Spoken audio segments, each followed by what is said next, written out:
Salamat sa mga sumuporta sa ating mga NBA Trivias. Ngayong part 20 na tayo ng NBA Did You Know, subukan nating sagutin ng ilang mga katanungan sa comment section. Magpanggap tayong ako lang ang may internet sa Pinas. Tara! Sa tanong na bakit mas sikat ang NFL sa US kesa sa NBA at bakit hindi katulad ng Pinoy na basketball is life, mas nauna kasi naging national sport ang American football kesa sa basketball.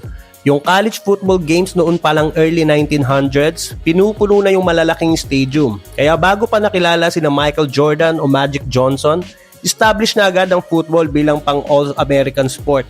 Pangalawa, bilang ng laro. Sa NFL, isang team may 17 games lang sa regular season kumpara sa NBA na 82 games. Parang pagkain lang yan, mas magkikrave ka sa konti lang o minsan mo lang makita. Ibig sabihin, bawat laro ng football kailangan tutukan. Parang finals vibe. Sa NBA kasi, kapag natalo ka ngayong araw, bukas o sa makalawa may panibagong chance. Sa NFL, isang talo pwedeng magpabago ng buong season. Isa pa, sa NFL may Super Bowl. Ito yung championship game nila. Isang gabi lang, walang best of 7. Isang talo lang, utas ka na. At walang adjustment para sa next game.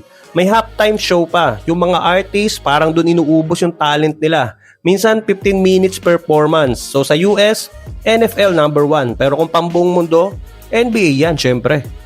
Sa tanong naman na bakit sa FIBA, walang gumagamit ng jersey number 0, 1, 2, or 3. Kasi sa rules ng FIBA dati, ang pagpipilian lang ay jersey number 4 to 15. Ang dahilan nila para sa mga referees. Dati kasi walang digital scoreboard o player tracker. Kaya kung sino yung may foul, ina-announce lang ng referee gamit yung daliri niya. Halimbawa, player number 12. Itataas ng ref yung 1 tapos 2. Kaya kung lampas 15 na yung numero, ang hirap ipakita sa kamay. Pero ngayon, medyo lumuwag na yung rules, lalo na sa mga bagong FIBA tournaments. May mga nakikita ka ng players na mas mataas ng numbers. Pero yung iba, hindi na nagpalit o ginawa ng trademark yung number nila like number 6 ni Lebron at number 10 ni Kobe. So may nagtanong kung magkano daw ang halaga ng Larry O'Brien Trophy. Yung trophy ay gawa sa sterling silver na may 24 karat gold overlay. Ang taas niya ay 2 feet at bigat na nasa 14.5 pounds. Sa estimation, aabot siya ng halos $13,500 to $15,000 ang value kapag ginawa. So sa pera natin, nasa 700,000 hanggang 850,000 pesos. Pero yung halaga hindi ko alam, hindi naman kasi siya binebenta. May question din na kung magkaano-ano daw yung dalawang Isaiah Thomas. Ang sagot, wala. So hindi sila senior at junior.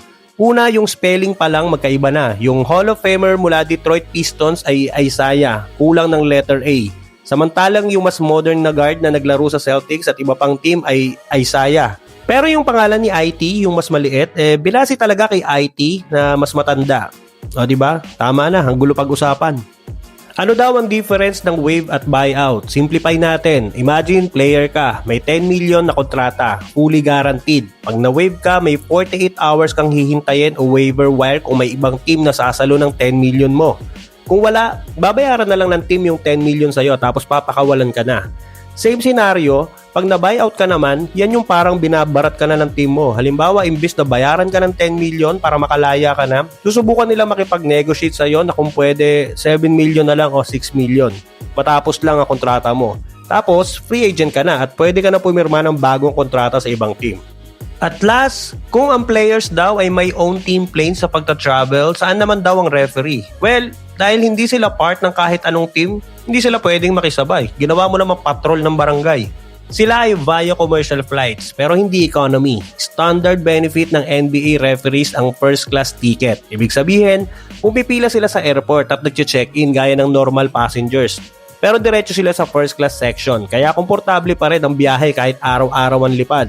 Sagot naman ng NBA lahat kasama na yung hotel at iba pang travel-related expenses. At bonus trivia, ang salary ng senior referees pwedeng umabot ng 500,000 a year o sa peso, 28 million pesos kada taon. Makapagpasa nga ng resume. At yan ang ilan sa mga tanong ng mga tropa natin. Hindi ko masagot lahat, pasensya na. Next time ulit. Paki-like naman ang video kung nagustuhan mo at paki-follow or subscribe na din ng ating mga socials, Orange Slam PH, baka naman, para updated ka sa mga susunod pang NBA kwentuhan.